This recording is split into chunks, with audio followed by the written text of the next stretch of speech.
right, let's finish up chapter 10. Corrie took one last look at the tulips as she was led from the lieutenant's office back to her cell. For the rest of the day and well into the night, Corrie wondered whether she had done the right thing. She had made Lieutenant Rams angry, and he was the only person who had offered to help her get out of the prison. Had she gone too far in telling him the truth? Surprisingly, the guard came for her the next morning, and the following 2 mornings after that. Each time Corrie was taken to the tulip-encircled hut, and each time Lieutenant Rams was waiting for her with an extra log to stoke the fire. However, he did not ask her any more questions about the underground. Instead, he asked her lots of questions about God and the Bible.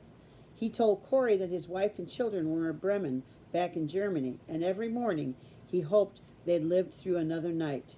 He also confided to her that some mornings he wished he hadn't awakened at all. He hated his job in the prison, and he hated being a Nazi, but he could see no way out. Now, confided, vocabulary word, to trust someone with a secret.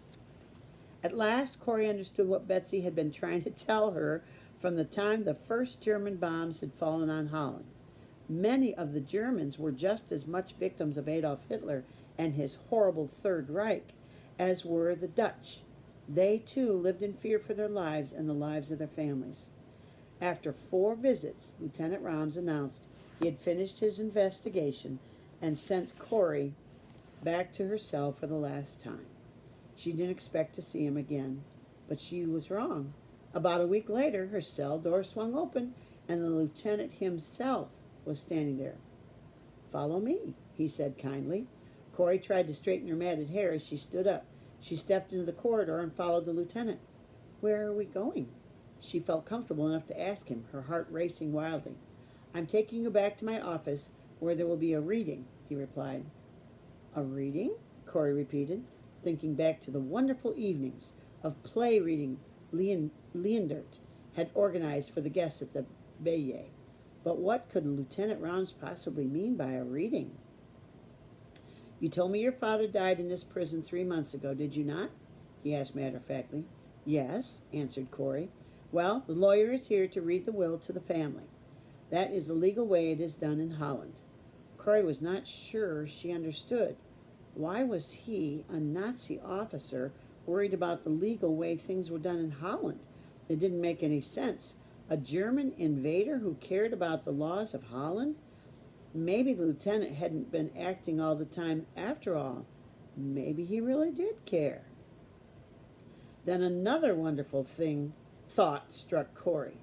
Would she be at the reading alone? Or did the lieutenant mean that her family would be waiting in his office? She didn't dare ask him, but she felt a spring in her step as she followed him down the corridor. They rounded the last corner and stepped out into the familiar courtyard. Lieutenant Rams opened the door into his office for Corrie. "Nolly!" Corrie's eyes grew wide with joy. "And Willem, Betsy, Tyne, Flip, it's really you! You're here!" she said over and over again as she hugged and re-hugged each of them. No coronavirus. They could hug. Corrie turned to hear the door click shut. Lieutenant Rams was gone. "He must be waiting outside. We're alone," she said, almost unable to believe her good fortune. "Quickly, take these before he comes back," Nolly said, handing Corrie and Betsy each a small Bible. They both slipped the precious cargo into their coat pockets and thanked Nolly. "Now tell me everything," urged Corrie, turning around to make sure the door was still shut. "We might not have much time." Sitting arm in arm, the Ten Boom family exchanged their news. Willem had managed to find out a little about their father's death.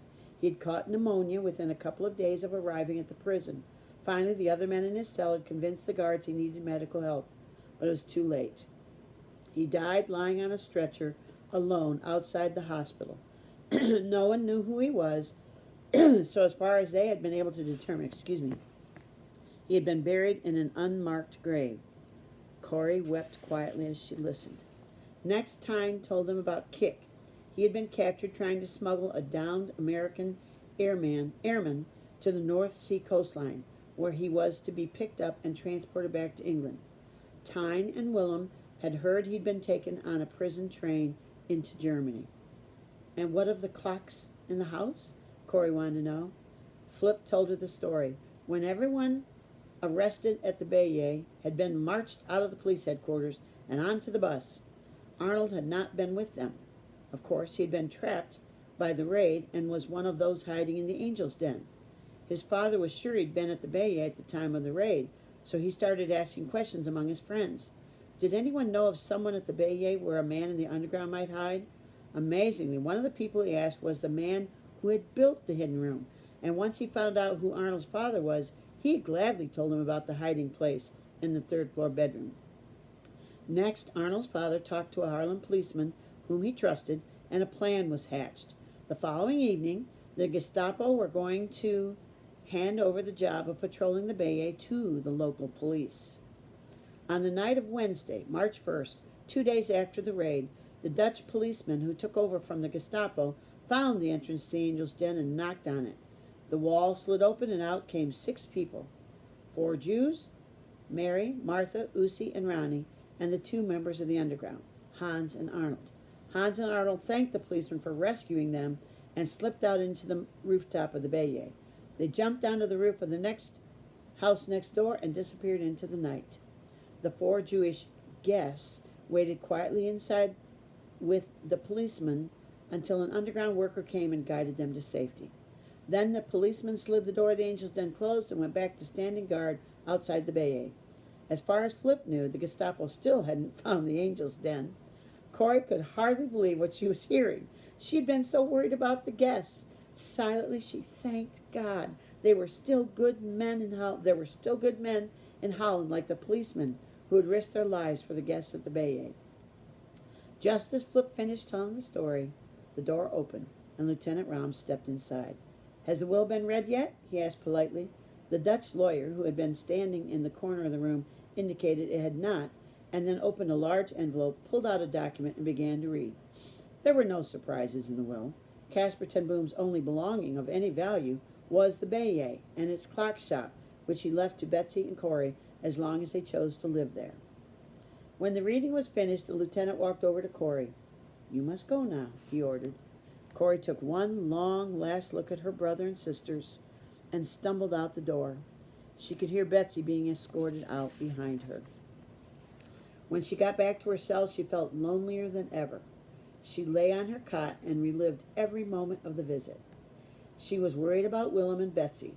Although Willem was out of prison, he looked thin and weak, and Betsy, with her blood disease, was paler than Corrie could ever remember seeing her. Corrie also thought about her father's will.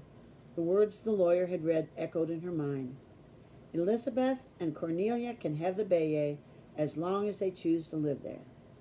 After all the family had been through there, Corrie couldn't imagine living anywhere else but in that wonderful house on Barteljoorstraat in Haarlem. But before she could live there again, she had to survive her present nightmare. End of chapter 10.